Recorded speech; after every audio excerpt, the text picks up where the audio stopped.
بسم اللہ الرحمن الرحیم۔ السلام علیکم عزیزان محترم، آج ہم مولا علی کا دوسرا قول آپ کے سامنے پیش کریں گے، اسی سلسلے کا۔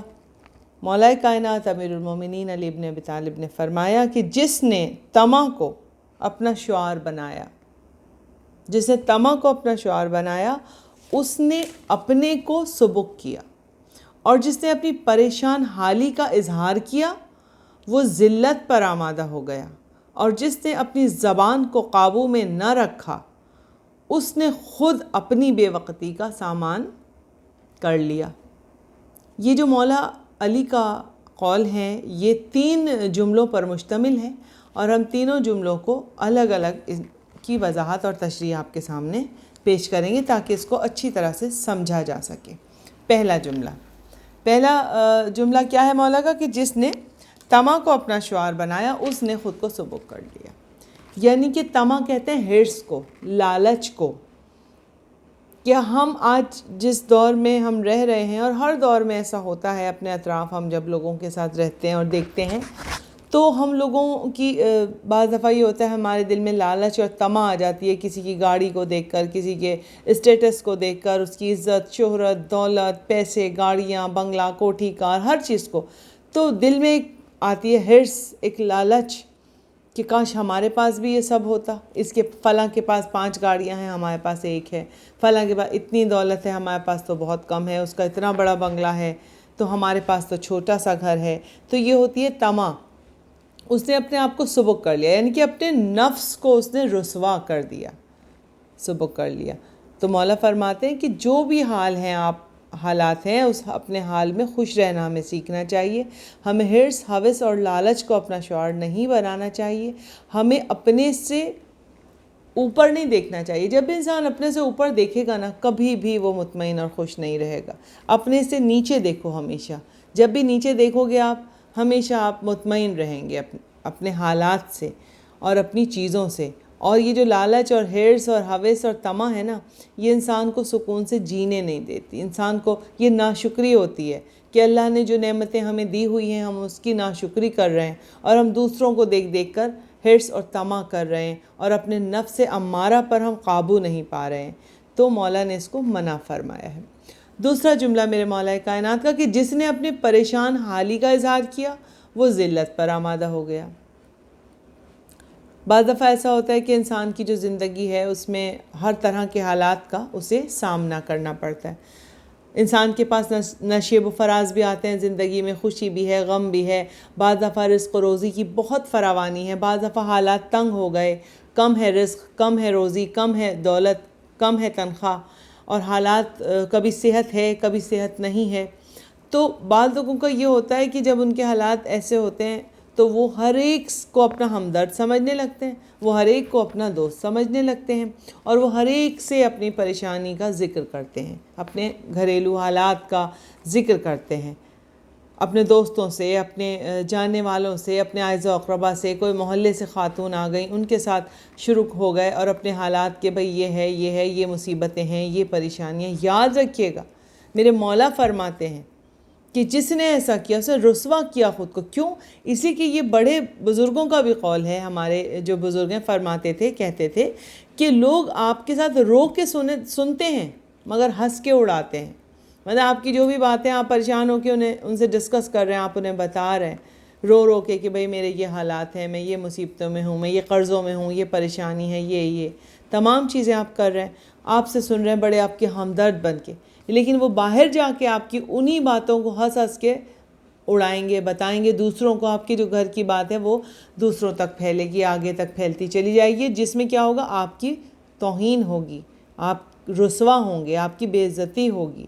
تو مولا فرماتے ہیں کہ اپنی حالات کا، اپنی پریشانیوں کا اگر ذکر کرنا ہے بھائی، تو دنیا والے آپ کا کیا ساتھ دیں گے؟ آپ اپنے خدا کی بارگاہ میں بیٹھیے، آپ اپنے اللہ کے سامنے گڑ گڑائیے، آپ مولا کا واسطہ دیجئے، اور اپنے اللہ کے سامنے جو مانگتا ہے، جو ہاتھ پھیلاتا ہے، وہ کبھی ذلیل و رسوا نہیں ہوتا، اس لیے کہ وہ تو کہہ رہا ہے کہ میں تو دینے کے لیے بیٹھا ہوں، مجھ سے مانگ میرے بندے۔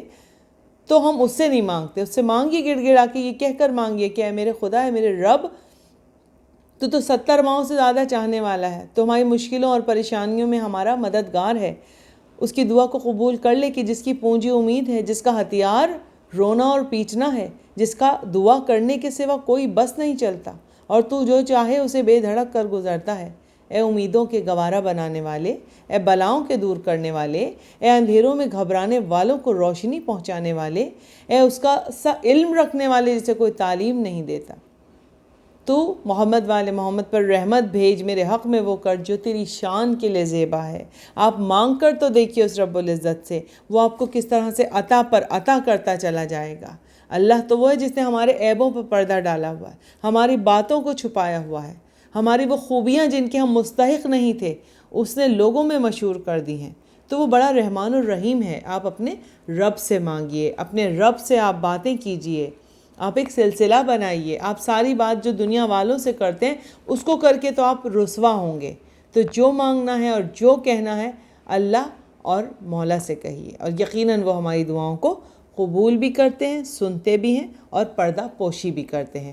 تو مولا علی نے فرمایا کہ جس نے اپنی پریشانیوں کو دوسروں سے ڈسکس کیا ہمیشہ ذلت کا منہ دیکھنا پڑتا ہے، تو یہ ہمیں کبھی نہ کیجیے گا۔ ایسی بات اگر کوئی کرتا بھی ہے تو آج کے بعد نہ کیجیے گا۔ تیسرا مولا کا اسی کا تیسرا جملہ جو ہے اسی قول کا، وہ جس نے اپنی زبان کو قابو میں نہ رکھا اس نے خود اپنی ہی بے وقتی کا سامان جو ہے وہ مہیا کر لیا۔ اب زبان یہ بہت بڑی بات ہے۔ زبانیں لوگوں کی بہت چلتی ہیں، اور زبان کے لیے ہمارے مولا علی نے ہی فرمایا کہ زبان وہ درندہ ہے کہ جسے اگر تم نے قابو میں نہ رکھا تو بہت زیادہ پریشانیوں میں انسان جو ہے مبتلا ہو جاتا ہے۔ قابو میں نہ رکھا اور آزاد کر دیا تو وہ کاٹ کھائے گا۔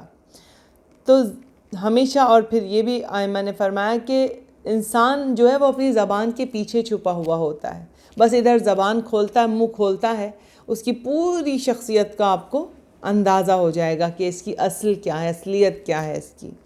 تو ہمیشہ سوچ سمجھ کر انسان کو بولنا چاہیے، جو بھی بولے سوچ کر بولیں، لفظوں کو عقل کے پیمانے پر رکھ کر بولیں، اور اپنے نفس امارہ پر قدم رکھ کر بولیں۔ اپنے لفظوں کو، جو آپ کا نفس امارہ آپ کو کہہ رہا ہے نا، آپ وہ بات ہرگز نہ بولیں، اس پر آپ پاؤں رکھ دیں، اس پر آپ قدم رکھ دیں اور اس کے بعد آپ بولیں۔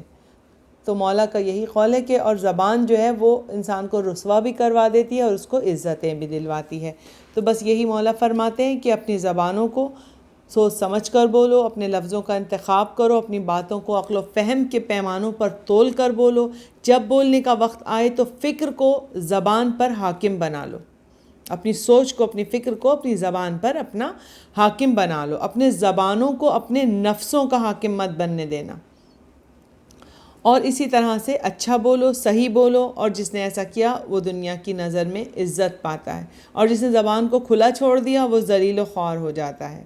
اور نفس کی بات جہاں پر آئی ہے تو میں ایک چھوٹا سا آپ کو نفس کے حوالے سے بتاؤں کہ نفس پر قابو کیسے انسان کو پانا ہے۔